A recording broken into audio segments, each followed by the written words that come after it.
Sir उससे अभी हम लोग आ चुके हैं बिल्कुल हमारे नॉर्मल स्क्रीन के ऊपर। एंड अगर हम लोग यहाँ पे बात करने वाले हैं मतलब दो कंपनीज के बारे में, एंड ये दोनों कंपनीज की अगर हम लोग बात करेंगे तो लाल लाल निशानी हम लोग को देखने को मिल रहा है। तो इसीलिए आज हमारा जो मार्कर का भी जो कलर रहेगा यहाँ पे वो भी लाल में ही आप लोगों को देखने को मिलने वाला है। यस दोस्तों, यहाँ पे हम लोग बात करने वाले हैं दो दिग्गज कंपनियां निफ्टी 50 की, बजाज फाइनेंस एंड उसी के साथ साथ बजाज फिनसर्व।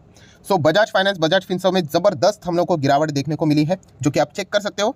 7.25% की गिरावट बजाज फाइनेंस जैसे स्टॉक में, एंड बजाज फिनसर्व में कितना 5.25% की गिरावट। तो इतना बड़ा गिरावट, इतना मेगा क्रैश क्यों देखने को मिल रहा है, उसके पीछे का रीजन क्या है, सारी बातें A to Z आप लोगों को यहाँ पे बताने वाला हूँ। अगर आपके पोर्टफोलियो में ये कंपनी है तो आपने क्या करना चाहिए लॉजिकली, सारी बातें स्टेप बाय स्टेप यहाँ पे बताने वाला हूँ। तो जल्दबाजी मत करना, वरना आधी अधूरी इन्फॉर्मेशन आप लोगों तक पहुंच सकती है। सबसे पहले अगर हम लोग बात करें बजाज फाइनेंस बजाज फिनसर्व की बात करें, बहुत बड़े NBFC है। एंड बजाज फाइनेंस इस प्रकार से अगर गिरा है तो इसके चलते आप निफ्टी का जो फाइनेंशियल सर्विसेज है उसका माहौल आज जो बिगड़ा है, उसके पीछे का रीजन हम लोग जरूर बजाज फाइनेंस को ही यहाँ पे दे सकते हैं। प्लस उसी के साथ साथ अगर हमारे निफ्टी 50 की भी बात करें, जो आज के दिन गिरावट देखने को यहाँ पे मिली है, तो उसका पीछे का भी थोड़ा सा श्रेय हम लोग चाहो तो इस कंपनी को यहाँ पे जरूर दे सकते हैं, क्योंकि बाकी भी जितने भी वो कंपनीज हैं उनका भी मूड इन्हीं ने तो यहाँ पे खराब किया है। मतलब जैसे मैंने आपको बताया कि बजाज फाइनेंस ये कोई इंडिविजुअल सिर्फ कंपनी नहीं है, अकेली कंपनी नहीं है, ये NBFC कंपनी का लीडर है। एंड NBFC कंपनी के लीडर से रिलेटेड अगर इस प्रकार की गिरावट देखने को मिल जाती है तो बाकी NBFC के ऊपर भी हम लोगों को डायरेक्टली ना इनडायरेक्टली परिणाम देखने को मिल जाता है। सो ये तो हो गई सारी बातें आज के दिन यहाँ पे गिरावट। अभी इसके पीछे का कारण क्या है तो वो अभी मैं आपके सामने यहाँ पे रखना चाहूंगा। तो बजाज फाइनेंस बजाज फिनसर्व क्यों गिरे हैं, तो इसके पीछे आप सभी लोगों को पता है कि कल के दिन भी मैंने वीडियो बनाया था कि बजाज फाइनेंस ने अपने Q3 के जो अर्निंग की जो रिपोर्ट है वो पेश की है। अगेन कहना चाहूंगा, जो बिल्कुल बिगिनर्स है उनको ये लग रहा है कि Q3 के रिजल्ट, तो दोस्तों सिर्फ ये रिजल्ट नहीं है, Q3 के रिजल्ट बाद में आने वाले हैं। ये हो गया सिर्फ एक ट्रेलर।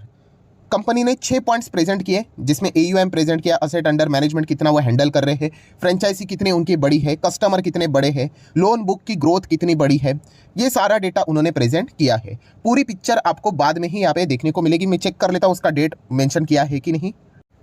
ठीक है, मैंने यहाँ पे रिजल्ट कैलेंडर ओपन किया तो आप ये देखिए 27 जनवरी को बजाज फाइनेंस के पूरे रिजल्ट आने वाले, मतलब एक्चुअल पिक्चर इस दिन यहाँ पे रिलीज होने वाली है। सो अभी कल के दिन हम लोग को क्या देखने को मिला था, जस्ट एक ट्रेलर देखने को मिला था।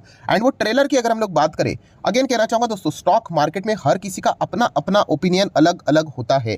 इन्वेस्टर का अलग होता है, ट्रेडर का अलग होता है, बट कंबाइनली बाजार यहाँ पे क्या सोचता है उसका रिएक्शन हम लोग को देखने को मिल जाता है। जैसे कि मैं अगर अपनी पर्सनल बात आपके सामने रख दूं तो जो Q3 के कल के नंबर्स दिखाए बजाज फाइनेंस ने, एज अ इन्वेस्टर मुझे इतनी कोई आपत्ति यहाँ पे नहीं है। बट अगर हम लोग ट्रेडर की बात करें और कुछ जो बड़े ग्रुप्स रहते हैं उनकी अगर हम लोग बात करें तो उनको ये ट्रेलर बिल्कुल भी पसंद नहीं आया।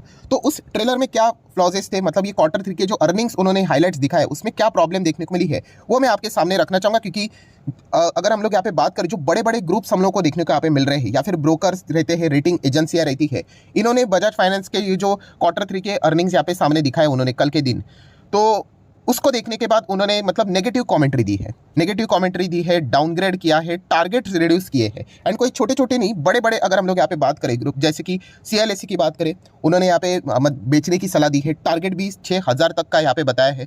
देन अगर हम लोग यहाँ पे बात करें, जेफरीज ने भी कुछ अच्छी बात नहीं बोली है, इन्होंने भी कहा कि इतना कुछ खास परफॉर्मेंस नहीं रहा है। कोटक की अगर हम लोग बात करें, इन्होंने भी सेम ही बातें यहाँ पे बोली है। सो इन तीनों की अगर हम लोग बात करें, बड़े बड़े ब्रोकर्स एजेंसीज, इन्होंने यहाँ पे जो Q3 का परफॉर्मेंस यहाँ पे बजाज फाइनेंस का कल देखने को मिला, इसके चलते थम्स डाउन किया है। एंड इसी के चलते हम लोग को आज के दिन ये गिरावट देखने को मिली है। बट इन्होंने थम्स डाउन किया क्यों है, उसके पीछे का रीजन क्या है, जैसे कि आप देख सकते हैं, मैं कुछ आप लोगों को एक दो हाईलाइटेड पॉइंट्स यहाँ पे दिखाना चाहूंगा। जैसे कि आप चेक कर सकते हैं, ये देखिए, Bajaj finance reported highest ever quarterly increase in a customer franchisee. मतलब ये तो इतनी कमाल की बात है। तो मतलब देखा गया तो समझ में नहीं आ रहा है कि स्टॉक नीचे क्यों आ रहा है। तो दोस्तों जैसे मैंने कहा कि आप कितने भी पॉजिटिव चीज़ें कर लो, एक नेगेटिव न्यूज़ काफ़ी होती है। तो ठीक है सर, वो नेगेटिव न्यूज़ क्या है वो ही बता दीजिए। तो दोस्तों बस एक ही रीज़न है, जो कि है ग्रोथ मतलब कि जो एक्सपेक्टेशन लेकर चल रहे थे कि बजाज फाइनेंस इतना इतना ग्रोथ दिखाएगा करके, तो उतना ग्रोथ देखने को नहीं मिला। तो इसी के चलते यहाँ पे हम लोग को बिकवाली देखने को मिले, दैट्स इट। ये एक ही मेजर कारण है। मतलब जो बड़े कंपनीज होती है ना, उनके चलते जो ओवर एक्सपेक्टेशन के जो शिकार होती है ना, बार बार मैंने आप लोगों को बहुत बार बताया कि TCS, Infosys, Reliance industry, right.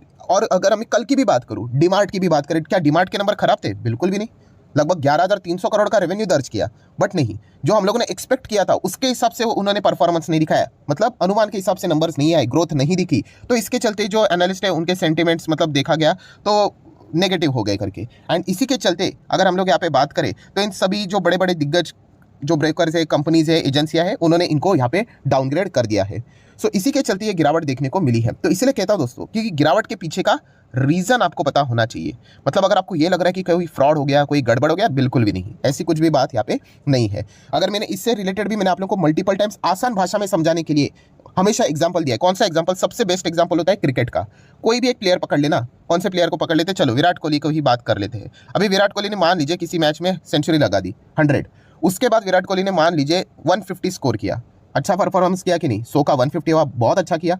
मान लीजिए नेक्स्ट मैच में उन्होंने स्कोर किया लगभग 130, तो क्या ये खराब स्कोर है? मतलब 100 से 150 अच्छा है, 150 के बाद नेक्स्ट मैच में 130, तो आप बोलोगे सर अच्छा ही तो स्कोर किया है, बट नहीं, 20 रन कम स्कोर किए उन्होंने। तो हम जो एक्सपेक्ट कर रहे थे कि वो 150 से तो पार करेंगे इस वक्त, और अच्छा करेंगे, 160 करेंगे, 170 या फिर 200 मारेंगे, बट उन्होंने 130 ही स्कोर किया। बिल्कुल सेम हालत आज बजाज फाइनेंस की भी वैसे ही देखने को मिल रहा है, और इसके पहले भी हम लोगों ने बहुत बार देखा है, आप आगे भी देखोगे। और ये एग्जाम्पल मैं रिपीट करते रहता हूँ क्योंकि आपके वो दिमाग में छप जाए। कल डीमार्ट भी जो शिकार हुआ है वो इसी चीज़ का हुआ है कि ओवर एक्सपेक्टेशन, कि और अच्छा होना चाहिए था करके। उनमें कोई खराबी नहीं है। हाँ, अगर हम लोग ये कह सकते थे कि अगर प्लेयर 10 रन पे आउट हो गया, 0 पे आउट हो गया, मान सकता हूँ मैं कि वाकई में खराब वाहियात नंबर है करके, बट ऐसा नहीं है। सिर्फ एक ही चीज़ कि एक्सपेक्टेशन जो रखी थी उसके हिसाब से फुलफिलमेंट ना हुआ, तो इसी के चलते हम लोग को वो बिकवाली देखने को मिली है। एंड जैसे मैंने कहा कि स्टॉक मार्केट में बहुत सारे लोग हैं दोस्तों, सिर्फ मेरे अकेले से बोलने से कुछ नहीं होगा। जैसे मैं एक इन्वेस्टर, मुझे इससे कोई आपत्ति नहीं है, मैं तो प्लस साइन पे ही खड़ा रहता हूँ। बट कुछ लोग हैं जिनको जो खास करके शॉर्ट टर्म वाले प्लेयर्स रहते हैं, जिनका पोजीशन बना रहता है, वो उम्मीद ज़्यादा करके चलते हैं कि ग्रोथ यहाँ पे 15% होनी चाहिए थी, 20% होनी चाहिए थी, एंड अकॉर्डिंगली अगर नहीं आई तो वो क्या कर देते हैं, अपने माल को फटाफट सेल कर देते हैं। एंड इसी के चलते ये गिरावट आती है। कोई म्यूचुअल फंड या फिर जो बड़े इन्वेस्टर, ये वो माल नहीं बेचते, ये शॉर्ट टर्म वाले रहते हैं, वो प्लस माइनस का खेल खेलते रहते हैं, वो वाले बेचते हैं। तो ये चीज़ आपको समझ में यहाँ पे आनी चाहिए। मैं इतना लंबा चौड़ा भाषण क्यों दे रहा हूँ? पहले डिफाइन करो कि आप कौन हो, क्या आप ट्रेडर हो या फिर आप इन्वेस्टर हो। क्योंकि आज की जो गिरावट है, ट्रेडर लोगों का मैं समझ सकता हूँ, जो शॉर्ट टर्म के लिए रहते हैं उनके लिए बुरी खबर है, क्योंकि उनको फटाफट डिसीजन लेकर निकलना होता है, तो उनके लिए बुरी बात है। बट एज अ इन्वेस्टर आपको क्या फर्क पड़ता है? क्या कंपनी का परफॉर्मेंस खराब रहा? क्या विराट कोहली अगर एक मैच 0 पे आउट हो गया या फिर 10-20 स्कोर किया, तो क्या वो मतलब आने वाले नेक्स्ट टूर्नामेंट से बाहर हो जाएगा? ये चीज़ों को समझो, ये मेन चीज़ें ये इन्वेस्टर्स के पॉइंट ऑफ व्यू से मैं समझा रहा हूँ आपको। So as a investment, as a investor आपको इस चीज़ के चलते कोई भी डरने की जरूरत नहीं है। ये हमेशा चलता है दोस्तों मार्केट में। आप 3-4 साल गुजार लेना, आपको ऐसा लगेगा अरे सर कितनी बार ये हो चुका है।